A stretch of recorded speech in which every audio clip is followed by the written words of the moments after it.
So today we're going to be talking about the broad jump assignment, and I want to show you a couple of things here.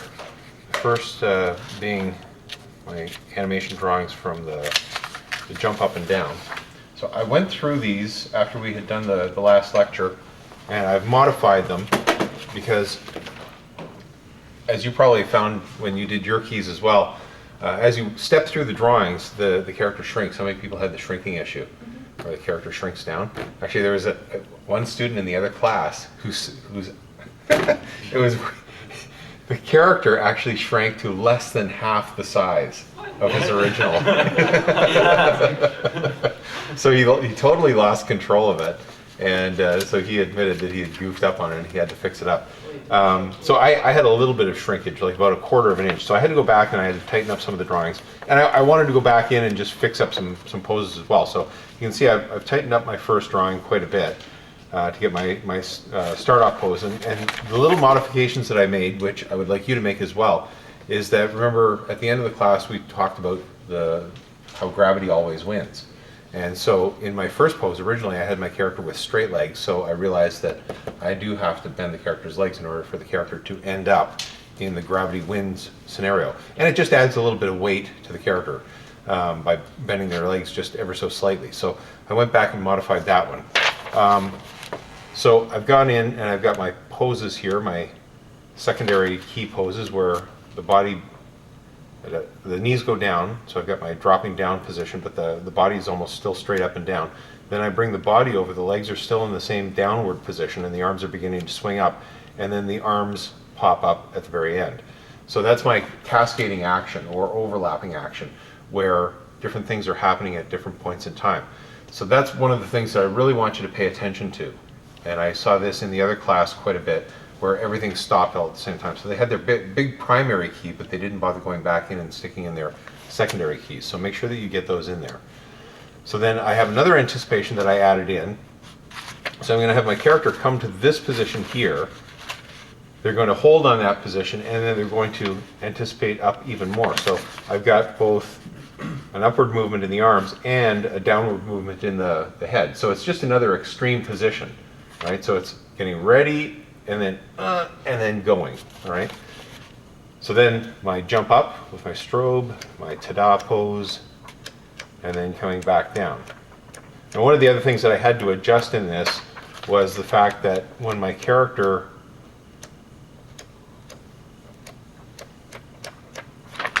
goes up into their extreme high position here, one of the problems that I have is my character shifted.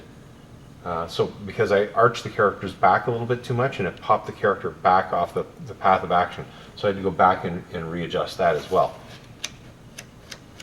So this is where, as I mentioned to you before, when you're going through and doing your first primary keys, you're very, very loose, rough, just getting the basic shapes and the lines of actions going through the character. And then you can go back and you can modify it. It's all about stages, layering your drawings, and not going for the very finished drawing at the very beginning. I really want to emphasize that all animators, whenever they're animating their scenes, they never go to a final cleanup pose right off the bat.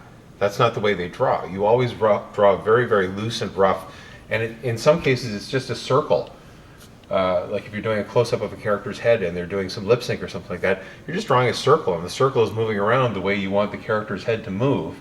And then you go back and you start to subdivide it, getting your center line, your eye line, getting the twists and turns on it, adding in a neck, throwing in the jaw, volumes of the hair, etc., etc. Finding your anchor points and then beginning to draw the features on the face. But those are all done in layers, okay? Never all done at the same time. So another example of this, just to use our time machine theory here, we're going to zip back in time, and I'm going to show you the descending energy ball bounce. And so what I've done here is I've got my descending energy ball bounce coming in, but what I've done with the class just this week, we're onto the double ball bounce now with the tail.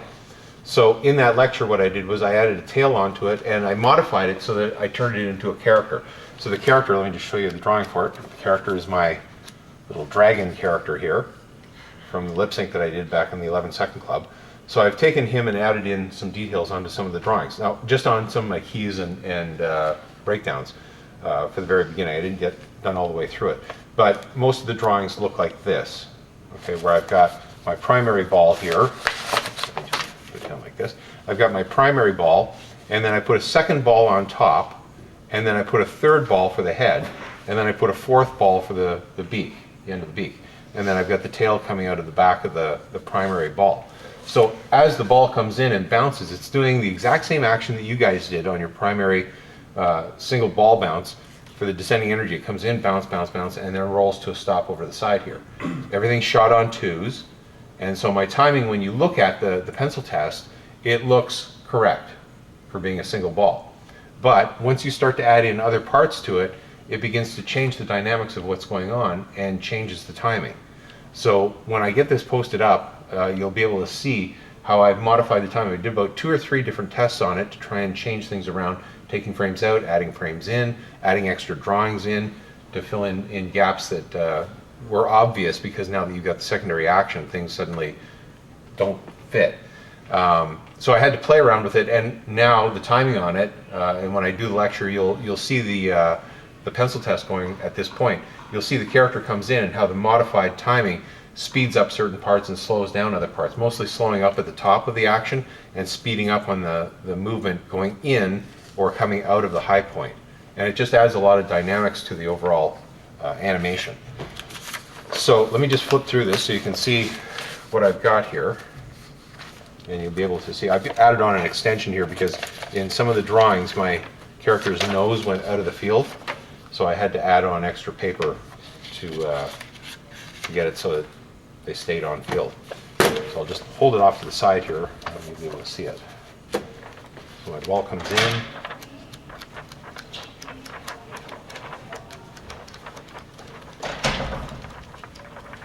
And then I rotated them at the end. So the idea here that I had in my mind when I started this, I walked in the door essentially with the idea that I was going to use the dragging character, and I knew I had my single ball bounce taking place, but I sort of had to come up with what exactly the character was going to be doing. So in my mind, what I was thinking and mentally visualizing is that when the character's coming in, he's actually falling, like out of control type thing. He's a dragon who can't quite fly, and he was trying to fly, but he's coming in for a crash landing essentially. So as he comes in here, he's dragging himself through the air in this position here, coming in, hitting the ground, crash landing there, and he basically bounces to the stop. And as he gets over to the edge here on the side, he just sort of loses his energy and skids and rotates himself around facing in the opposite direction. So after I had finished the animation, or while I was doing the animation, I was sort of envisioning in my head what I was going to do with it. I don't know if I'll actually get to the point where I get this actually done. I'm going to try to. But what I want to do is I want to manipulate the drawings probably in Premiere, where right now it's straight on side, like it's a 2D action where the character is not moving in perspective. But what I'll do is I'll go in and modify the drawings so that when I put them into Premiere, I'll have the character smaller back here, and as he comes in, he'll progressively get larger and larger to the end. So it looks like he's actually coming 3/4 towards us. And then what I'll do is I'll put in a background in behind it to make it look like he's skidding to a stop along a dirt road or something like that. Add in some special effects of dirt, trailing in behind him, and add in a sound effect of the type thing, and it'll start to come alive.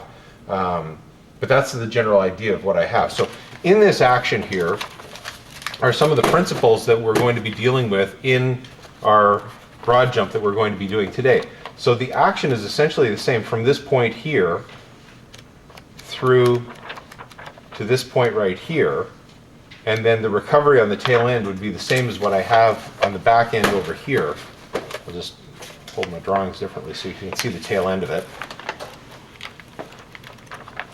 So as the character comes in at the very end here, we're going to get the recovery portion where the character overlaps and comes to a stop at the end. So we've got the seaweed action as the momentum is going in this direction here from the jump. He's going to go too far and then come back and settle into his final position. So on the broad jump, we're applying the same principle that we had in our jump up and down action, which I showed you over here. The dynamics of the action are essentially the same, where the character is going to go down, anticipate, and jump up in the air, but coupled to that is not just the action going up, it's going to be a horizontal action as well. So we have to modify, we can't use the exact same drawings or the same type of action that we're doing in the jump up and down, because there's got to be a forward thrust to it as well. So in this one here, we're thrusting up. This one we have to thrust up and forward. And then the recovery on the tail end is going to be different, because the action is going in this direction as well as coming down in this direction here. So our recovery is going to have to be both down and forward, then up and back. All right? So in this one here, essentially you're going down and you're going up and recovering back down again. So remember when I did that illustration where I ran into the wall, and I said if you run into the wall, your reaction is going to be this, boing, sideways, this way. You wouldn't run into a brick wall, hit it like this and go boing, like that. The same is true when you land, and someone actually did this in the other class. Character comes in and lands here, you're going to squish down and recover back up again, straight up and down like this. Someone had this where the character came in, hit the ground, bounced back up again, and they actually went like that, which was exactly what I said you don't do. So there are examples of, or instances in class where even though I say, don't ever do this, people just blank out and they do it anyways. And I'm seeing a lot of instances where things like the arms, where the arms trail in behind, that's essentially the double ball bounce with a tail, where with whatever path of action you create for that arm or shoulder to be taking, the arm has to follow through in the direction that it originally moves in, just the same way as the tail did on the single ball bounce. And if at any point in time, let's say your arm is coming in like this and it comes up like that, at no point in that path of action, that S-curve path of action there, at no point can you do this. You can't tip the tail out in that direction, out of this path of action that's being created. So if I draw it like this, if this is your path of action that you've created, your tail has to follow that. So if I draw a circle on here, and my circle follows this path of action like that, if I attach a tail onto it, it has to follow exactly that line all the way through. So at no point can the tail in this drawing here be like this, or the tail here can't go like that, and the tail here can't go like that. It can't deviate off of that, otherwise you get a wiggling action. So unless that's what you want and you're consistent with it, then that's okay. So you'd have to do it like every other drawing would have to be up and down, up and down, and up and down to get a fluttering effect. But if you only have it for one drawing, it's going to look weird. Coming like this and all of a sudden, boink, it just does that. It doesn't make sense. So we have to be very, very mindful of what the principles are that we've started off with and where we want to go with it. And so as I mentioned before, we're into this new phase where with your animation, you really have to plan it out in your head. You have to act it out, right? So